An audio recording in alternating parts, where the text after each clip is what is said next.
네, 건강하고 평안한 하루 되시기 바라겠습니다. 오늘 말씀은 에베소서 5장 1절에서 7절까지 말씀인데 1절과 2절을 읽고 말씀의 은혜를 나누도록 하겠습니다. 그러므로 사랑을 받는 자녀같이 너희는 하나님을 본받는 자가 되고 그리스도께서 너희를 사랑하신 것 같이 너희도 사랑 가운데 생활하라. 그는 우리를 위하여 자신을 버리사 향기로운 제물과 희생 제물로 하나님께 드리셨느니라. 아멘. 1절, 2절 읽었는데 1절 말씀에 보면 그러므로 사랑을 받는 자녀같이 너희는 하나님을 본받는 자가 되고, 자 이렇게 말씀하는데 이게 무슨 의미입니까? 이제부터의 주제는 성도의 삶의 모습에 관한 것을 말하겠다라는 것입니다. 성도로서 살아가는 삶의 모습이 어떠해야 하는가 하면 하나님을 본받는 삶의 모습이 되어야 한다는 것입니다. 왜 하나님을 본받는 모습이 되어야 하는 것일까요? 하나님이 우리의 아버지이시기 때문이라는 것인데 이것은 우리가 가정에서 부모의 모습을 본받는 것과 같다는 겁니다. 에베소서 5장은 이런 주제로 진행되는 말씀인데요. 구원받은 성도로서의 삶의 모습은 어떤 모습이어야 하는지를 찾아보면서 말씀의 은혜를 나누도록 하겠습니다. 자, 구원받은 성도로서의 삶의 모습 첫 번째는요, 사랑 가운데서 행하는 모습이다라는 겁니다. 2절을 읽겠습니다. 그리스도께서 너희를 사랑하신 것 같이 너희도 사랑 가운데서 행하라. 그는 우리를 위하여 자신을 버리사 향기로운 제물과 희생 제물로 하나님께 드리셨느니라. 자, 여기 보면 사랑 가운데서 행하라고 말씀하는데 구원받은 성도의 삶의 모습은 사랑 가운데서 행하는 모습이라는 것입니다. 그런데 사랑 가운데서 행하는 모습이란 어떤 것을 의미하는 겁니까? 성도의 삶의 모든 동기가 사랑이어야 한다는 것인데 여기서 사랑은 아가페 사랑이어야 한다는 것입니다.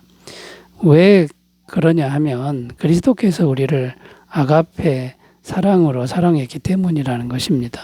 구체적으로 어떻게 사랑하셨습니까? 자신의 전부를 우리에게 다 주시는 아가페 사랑으로 사랑하셨고 또 지금도 아가페 사랑으로 사랑하고 계신다라는 겁니다. 그러므로 구원받은 성도가 아가페 사랑을 실천하는 것은 아가페 사랑으로 살아가는 것은 마땅한 일이라는 것입니다. 그런데 문제는 무엇입니까? 아가페 사랑이 잘 되지 않는다는 겁니다. 실천이 잘 되지 않는다는 것이죠. 우리는 조금 사랑하다가도 번번이 실패하고요. 또 우리의 사랑은 항상 이기적이어서 이기적 사랑만 되지 아가페 사랑은 안 된다는 겁니다. 바울이 이 문제를 몰라서 지금 아가페 사랑으로 사랑하라고 권면하고 있는 것이 아닙니다. 지금 바울도 잘 알고 있는데요. 그럼에도 불구하고 아가페 사랑으로 사랑하라고 지금 말하고 있다는 것이죠.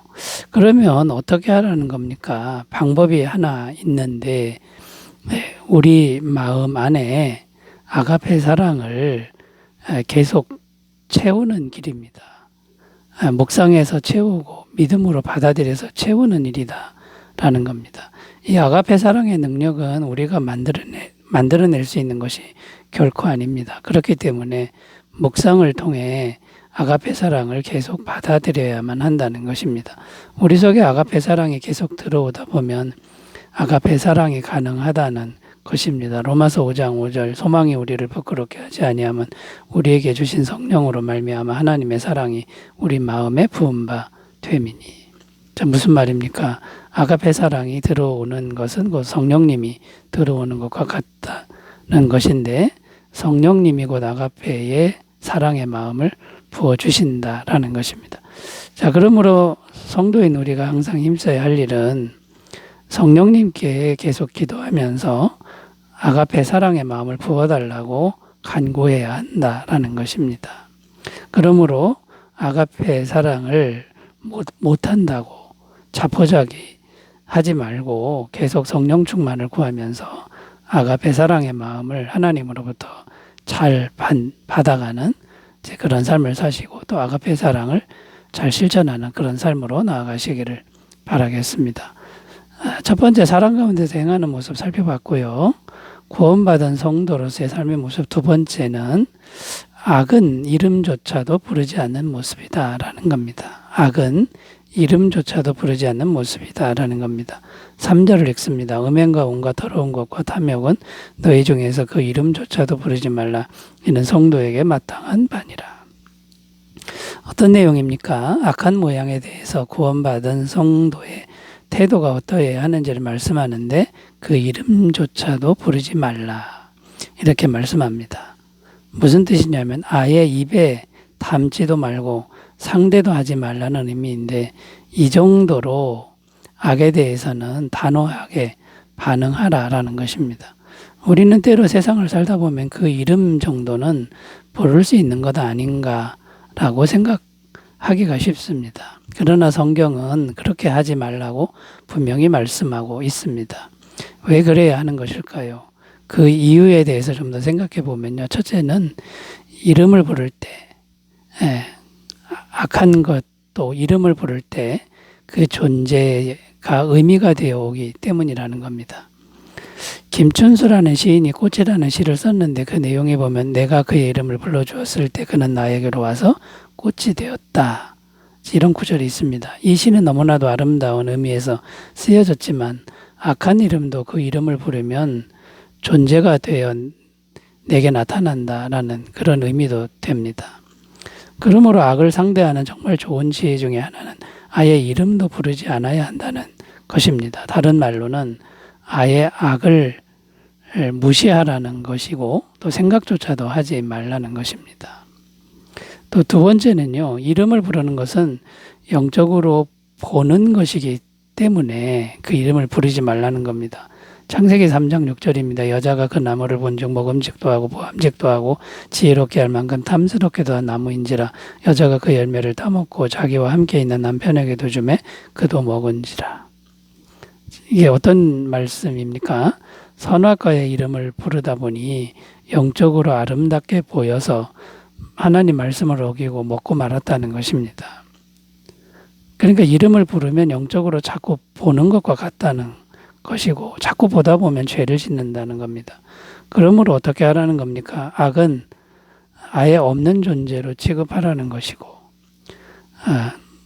악을 자꾸 생각지 말고 이름도 부르지 않아야 안 볼 수 있다라는 겁니다. 이것이 진정한 영적 지혜라는 것이죠. 로마서 6장 11절입니다. 이와 같이 너희도 너희 자신을 죄에 대하여는 죽은 자요 그리스도 예수 안에서 하나님께 대하여는 살아있는 자로 여길지어다. 죄에 대하여는 죽은 자처럼 반응하지 말라는 거죠. 악은 어떤 것이든 없는 존재로 여기고 자꾸만 생각이 나겠지만 계속 무시하고 항상 선만 생각하며 살아가는 삶을 노력하라는 이런 말씀에 우리 모두 잘 순종하시기를 바라겠습니다. 자, 세 번째로 가겠습니다. 구원받은 성도로서의 삶의 모습 세 번째는 뭘까요? 세 번째는 항상 감사하는 말을 하는 모습이다 라는 겁니다. 4절을 읽습니다. 누추함과 리석은 말이나 희롱의 말이 마땅치 아니하니 오직 오히려 감사하는 말을 하라. 자, 이 말씀은 말에 대한 말씀인데 성도의 바람직한 삶의 모습 세 번째 권면은 말을 잘하라는 것입니다. 왜 말하는 걸 강조하는 걸까요? 말에는 모든 것을 결정하는 권세와 능력이 있기 때문입니다. 잠언 18장 21절입니다. 죽고 사는 것이 혀의 힘에 달렸나니 혀를 쓰기 좋아하는 자는 혀의 열매를 먹으리라. 또 민수기 24장 28절입니다. 그들에게 이르기를 여호와의 말씀에 내 삶을 두고 맹세하노라. 너희 말이 내 귀에 들린 대로 내가 너희에게 행하리니. 이건 무슨 말입니까? 우리가 하는 말대로 하나님이 그대로 행하신다라는 일종의 무서운 말씀인 거죠. 그러므로 우리 성도들은 말을 정말 잘해야 하고 또 신중하게 해야 하는데 오늘 말씀해 보면 누추한 말이나 어리석은 말이나 희롱의 말을 하지 말라고 말씀하고 있습니다. 자, 이런 말들은 어떤 겁니까? 누추한 말은 추잡한 말, 어리석은 말은 아무 의미 없는 말, 희롱의 말은 상스러운 말을 의미합니다. 그런데 여기 이제 세 번째 희롱의 말에 대해서 좀 더 생각해 보면 희롱의 말은 유머를 의미할 수도 있습니다. 그런데 저속한 유머를 의미하기도 합니다. 이 저속한 유머가 때로 분위기를 이렇게 좋게 만들 수는 있지만 이런 말들도 성도는 해서는 안 된다고 지금 말씀하고 있는 겁니다. 이렇게 재미있게 말하는 이 조속한 유머가 사람을 웃기고 분위기를 띄우는 그런 역할을 하긴 합니다만 이제 그 자체가 벌써 죄와 섞이는 그런 모습이 된다라는 것이죠. 그래서 이런 말들보다는 감사하는 말을 하라 이렇게 말씀하고 있는 겁니다. 오히려 감사하는 말을 하라 이렇게 말씀하고 있는 거죠. 저속한 유머는 이 땅에 속한 그런 재미를 주긴 하지만 이 땅에 속한 거는 허무한 거 아닙니까? 그러나 감사는 하나님과 항상 연결되게 하는 역할을 합니다. 그러니까 영원한 생명과 연결되게 하는 것이죠. 그러니까 재미있게 하려는 것보다 하나님과 연결되게 하는 감사하는 말을 자주 하라는 말씀인 거죠. 그래서 성경은 범사에 감사라고 권면하고 있는 것이고, 그리고 감사가 바로 예수님 안에서의 하나님 뜻이라고 말씀하고 있다는 겁니다. 데살로니가전서 5장 18절 범사에 감사하라. 이는 그리스도 예수 안에서 너희를 향하신 하나님의 뜻이니라. 자, 이렇게 말씀하고 있고요. 시편 50편 22절 23절 읽습니다. 하나님을 잊어버린 너희여 이제 이를 생각하라. 그렇지 아니하면 내가 너희를 찢으리니 건질 자 없으리라. 감사로 제사를 드리는 자가 나를 영화롭게 하나니 그의 행위를 옳게 하는 자에게 내가 하나님의 구원을 보이리라. 자, 감사를 잃어버리면 우리가 찢어지는 인생이 된다. 감사를 회복하면 구원의 인생이 된다.